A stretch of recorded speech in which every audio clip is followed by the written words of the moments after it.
যায় সময় বয়ে যায় হাসি কান্নায় বিরহ ভালোবাসায় জীবন চলে যায় সময় বয়ে যায় হাসি কান্নায় বিরহ ভালোবাসায়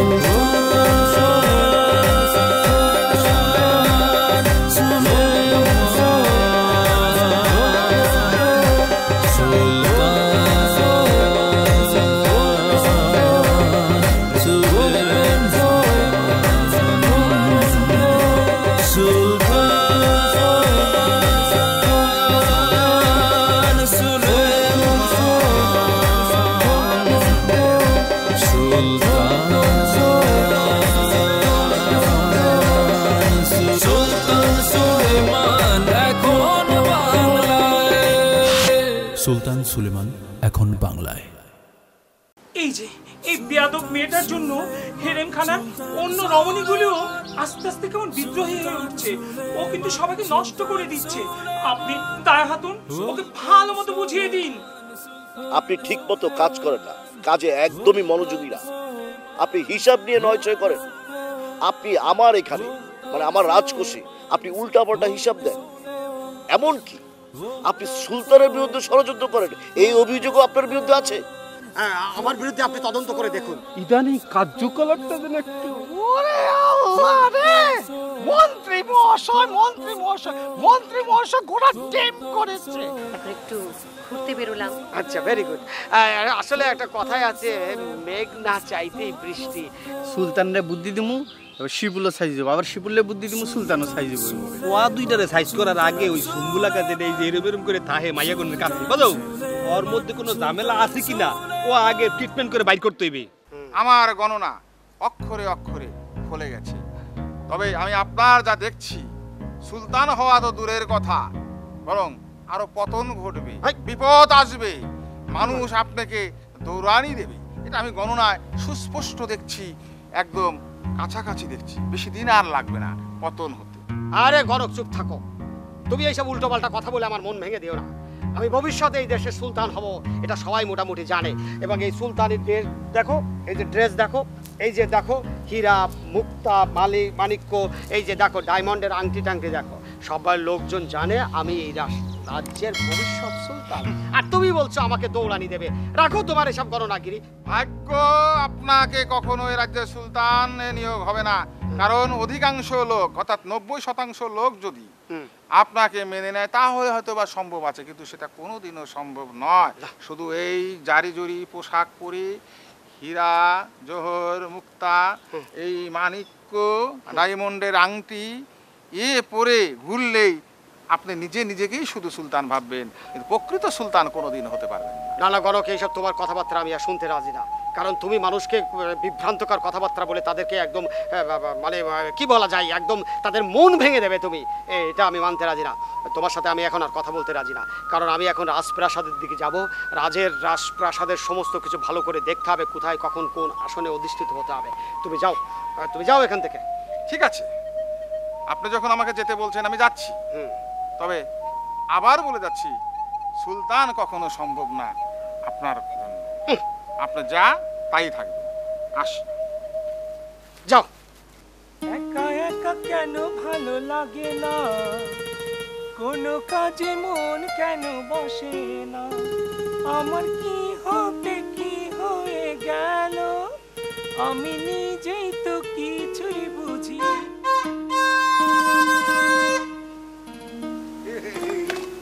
বাগানের মধ্যে একটু নিরিবিলি আমি একটু গান গাচ্ছিলাম, তোমার আর সহ্য হলো না তাই না?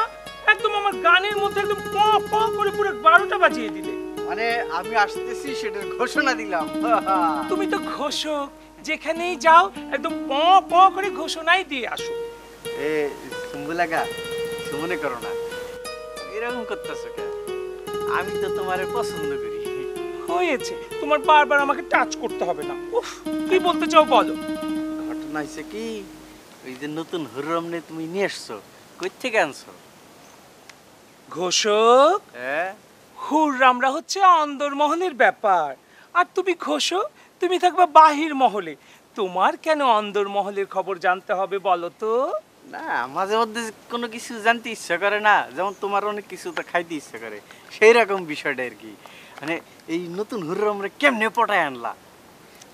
শোনো, তুমি যেমন ঘোষক, ঘোষণার দায়িত্ব তোমার, কেমনে কি ঘোষণা দিবা, আমারও দায়িত্ব হচ্ছে নতুন নতুন হুররাম কালেকশন করে এই মহলে নিয়ে আসা। সেটা তো আমি তোমাকে শেখাবো না? আর তোমার যেমন মাঝে মধ্যে অন্য কিছু খাইতে ইচ্ছা করে, সেই রকম। তাই না? তোমারও মাঝে মাঝে নতুন নতুন কিছু খাইতে ইচ্ছা করে। হুম, এত বেশি আশা করা তো ভালো না ঘোষক। তোমার কাজটা তুমি মনোযোগ দিয়ে করো, তা না হলে কিন্তু সুলতানের কাছে আমি টুস করে বলে দিব, বুঝছো? আরে না, আমি তো কাজ ঠিক মতোই করতেছি। আচ্ছা, মানে বিয়ার বয়স তো আমার পার হয়ে যেতেছে। তুমি যে অন্দরমহলের যে হুররম আছে না, মানে নতুন হুররম দরকার নেই, 1 থেকে 10 পর্যন্ত হুররমও দরকার নেই। একদম নিচে যারা আছে অগলকে একটু খাতির করাই দাও না। শোনো, ওই 4 নম্বর 5 নম্বর স্তরে যারা আছে ওরা তো হচ্ছে দুহুররামদের দাস দাসী। আমি ওদের সাথে কথা বলি না বাপু। আর তুমিও বাবা একদম নজর দিয়েছো না, ওই 4 নম্বর 5 নম্বর কে হুররাম হবে তাদের সাথে তুমি লুটুপুটু করবা। দাঁড়াও, আমি যদি বিচার না দিছি, তোমার এত বড় সাহস, তুমি নজর দাও ওই হুররামদের ঘরের দিকে। এই তুমি অন্দরমহলে ঢুকা কেন? হ্যাঁ, তুমি নিশ্চয়ই ঢুকছো এর মধ্যে। দাঁড়াও, এই জ্যোতিষ, জ্যোতিষ, জ্যোতিষ এদিকে আসো। দাঁড়াও, তোমার আজকে আমি যে কি ব্যবস্থা করব। কি হয়েছে? নমস্কার। নমস্কার। কি হয়েছে বলো? কি আর হবে, আজকালকার মহলের মানুষজনের চোখ নাক মুখ এত ফুটে গেছে, কিসের থেকে যে কি করছে বাবা গো বাবা। এই যে জ্যোতিষ, হ্যাঁ, একটু ওর হাতটা দেখো তো, ওর হাতের মধ্যে কত বড় যে ও বেয়াদব কতখানি লেখা আছে। এই কুসাই তোলো। তারপরে আমি তোমাকে বলছি ও কি অপরাধটা করেছে। ওর দেখো হাতে লেখা আছে, আশেপাশে শুধু ঘুরঘুর করতেছে বিভিন্ন হুররুমরা। সত্যি না, তবে ওরকম উঁচু দরের হুররুম না, যেটা দেখছি নিচের যে হুররুমগুলা থাকে না, ঠিক ওইরকম ছোট ছোট হুররুমরা আচ্ছা আচ্ছা ভাবে আশেপাশে কুকুর কুকুর করে ঘুরতেছে। এই ঘটনা, তাই না? হাতের লেখা তোমাকে শুধু চুলকাচ্ছে। জ্যোতিষী দেখেছো ওর কত সাহস? ও কিন্তু ইদানিং একদম অন্দরমহলের ভেতরে নজর দিচ্ছে। এইটা যদি আমি সুলতানের কাছে বলি তাহলে ওর অবস্থা কি হবে বলো তো? গর্দান নামিয়ে ফেলবে, এটাও আমি দেখতে পাচ্ছি। ওর কপালে চোখের নিচে যে রেখা দেখছি, যদি এই হুররুম নিয়ে ও সবসময় খেলাধুলা করে তাহলে সুলতান রাওয়ার গর্দান নামিয়ে ফেলবে লোকসম্মুখে। একদম একদম উচিত কাজ হবে। ওর গর্দানটা কেটে আমি এভাবে মুঠিটা ঝুলাইয়া পুরা মহলে ঘুরতে চাই। ওর কত বড় সাহস! দাঁড়াও, আমি তোমার দেখি। ভেতরে একটা কথা আছে। আমি আবার কি করলাম? তোমারও তো ভবিষ্যৎ ভালো দেখছি না। হায় হায়, তোমার তো মহাবিপদ। হায় হায়। শনি, রাহু, কেতকী, মঙ্গল, বৃহস্পতি সব তোমার শরীরে ভর করছে।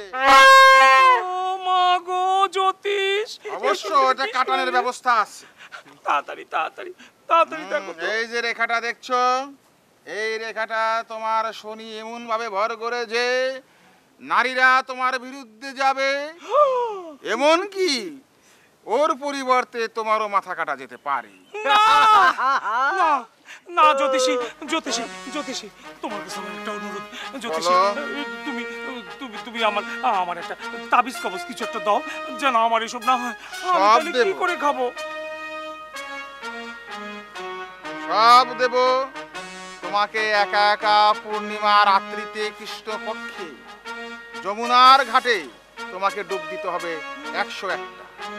যদি তুমি ডুব দিতে পারো এক নিঃশ্বাসে, তাহলে তোমার এই বিপদ শনি রাহু কেতকী কেটে যাবে। আর যদি না পারো তাহলে সুলতানরা কিন্তু তোমার এই বিষয়ে যদি সব তথ্য জেনে যায়, তোমার কিন্তু গর্দান কেটে যাবে। ও বাবা তবে গো। হ্যাঁ, রাজনীতিশী, আপনি চিন্তা করবেন না, সুলতানকে আমি এই তথ্যটা সরবরাহ করব। এই, এই ঘোষক, খবরদার বলতেছি। এত বড় ক্ষতি ওর করো না। পরের ক্ষতি করলে তোমার নিজের ক্ষতি হয়ে যাবে। আমি বলি কি, এই জন্য অবশ্য কিছু টাকা পয়সা খরচ করতে হবে তোমার। টাকা পয়সা খরচ করতে হবে? আর আমাকে একটা হুররম দিলেই চলবে। এই আবার হুররুম, জ্যোতিষী ওকে একটা নিচু লেভেলের হুররুম দিয়ে দিয়ে তো। ওর ব্যাপারটা পরে, আপনার ব্যাপারটা আমি একটু দেখি, টাকা পয়সা কোনোভাবে ম্যানেজ করতে পারে। ম্যানেজ করো। আপনি কথাটা কাউকে বলেন না কিন্তু। কাউকে বলবে না, কেউ জানবে না। আমি এক্ষুনি সুলতানের কাছে যাচ্ছি, হ্যাঁ। হুররাম না দাও। খবরদার খবরদার, এটা করা যাবে না।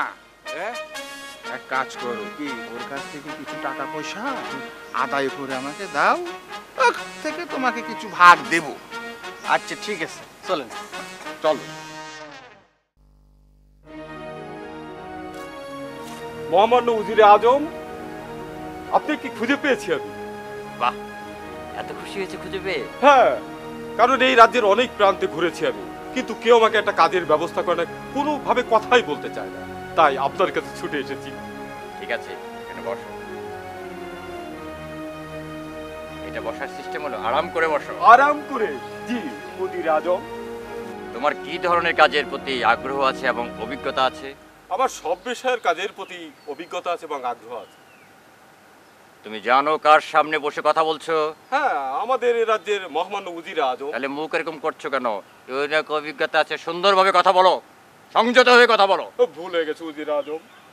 দেখি তোমার কাজের অভিজ্ঞতা কি। না না থাক, বুঝতে পেরেছি তোমার কাজের প্রতি আগ্রহ আছে।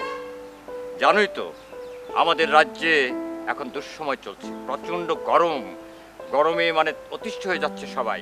চেষ্টা করছি আমরা রাজ্যের সবাইকে ভালো রাখার জন্য, আর আমার কাজ হলো সর্বক্ষেত্রে সর্ব জায়গায় সবকিছুকে দৃষ্টি রাখা। এই দৃষ্টি রাখতে গিয়ে আমাকে অনেক ভুল কাজও করতে হয়েছে। তোমাকে নিয়ে কি আমি ভুল করব না? না না না, কেন ভুল করবেন? আপনি একবার আমার কাজে যোগদান করার ব্যবস্থা করে দিন, তারপর দেখবেন আমি কি পারি। আচ্ছা, তোমার পুরো নাম বাংলায় বলতে পারো? হ্যাঁ, অবশ্যই বলতে পারি। বলো তো। আমার নাম আব্দুল হালিম। হাফিজ কার নাম? ওটা তো আমার ডাক নাম ছিল। পুরোটা বলতে বলেছি তোমাকে, মূর্খ। ভুল হয়ে গেছে। বলো আবার। ভুল হয়ে গেছে। আবার বলো। আমার নাম আব্দুল হাফিজ। আব্দুল হাফিজ। হাফিজ, তুমি জানো যে রাজ্যের যত সমস্যা হয়, যত যে কেউ মানে বিপদে পড়ে ছুটে আসে আমার কাছে, এই উজিরের কাছে, উজির তপনের কাছে। অবশ্যই আসবে, কারণ আপনি এই রাজ্যের উজির আজম। এই বেটা, ওটা টিপ না, কই দর লাগে নাকি? আরো জুতা টিপে গেছি,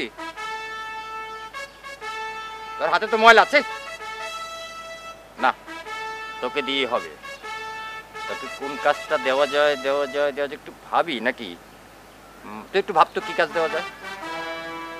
এটা এই রাজ্যের যেহেতু আপনি উজির আজম, আপনি ভালোই বলবেন। আপনার অভিজ্ঞতার আলোকে আমাকে কখন কোথায় কিভাবে কাজে কোন কাজে যাওয়া যায় আপনি সেটা ভালো বুঝবেন।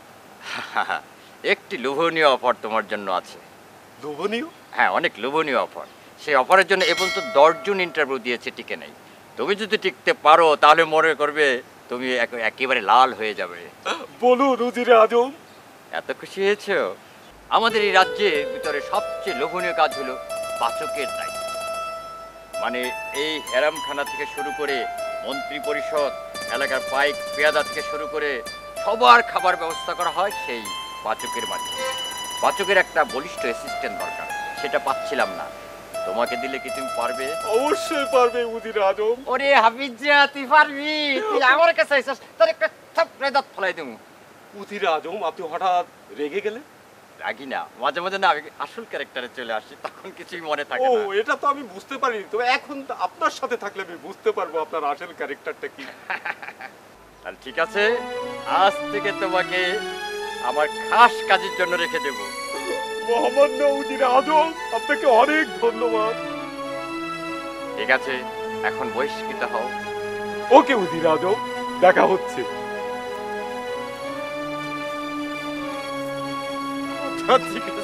আবুল কালাম আজাদ এসব পরে মাঝে মাঝে মনে কুজা তাজাত না, কি করি না, এই পাগলকে দিয়ে হবে। আমার খাস কামরায় কিছু কাজ আছে, সেই কাজগুলো আমি একে দিয়ে করাবো, সরকারি বেতন দিয়ে কাজ করাবো একে, আমার নিজস্ব। কেউ তো বোঝে না উজিরে তপনের কি দাপট।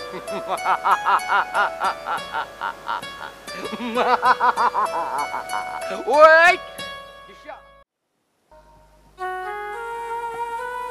বাজার করতে পাঠালাম জাহাঙ্গীরকে, এখনো আসলো না। সবার পাকশাকের ব্যবস্থা করতে হবে, কই গেল, কি করলো না করলো, এখনো আসলো না। পাচক মশাই, আমার না খুব মিষ্টি খেতে ইচ্ছে করছে, একটু করে দেবেন প্লিজ। শুধুই কি মিষ্টি খেতে ইচ্ছে করে? ওই দিন হুররাম আসলো, বললো কাচ্চি বিরিয়ানি খেতে ইচ্ছে করে, রসমালাই খেতে ইচ্ছে করে, সব করে খাওয়ালাম। এখন আপনি শুধু এই মিষ্টি খেতে চাইলেন। হ্যাঁ, আমার মিষ্টি খুব পছন্দ। ঠিক আছে, আমি আপনাকে সুন্দর করে এই রসমালাইও খাওয়াবো, মিষ্টি খাওয়াবো, আবার একটু কাঁচা কলাও খাওয়াবো।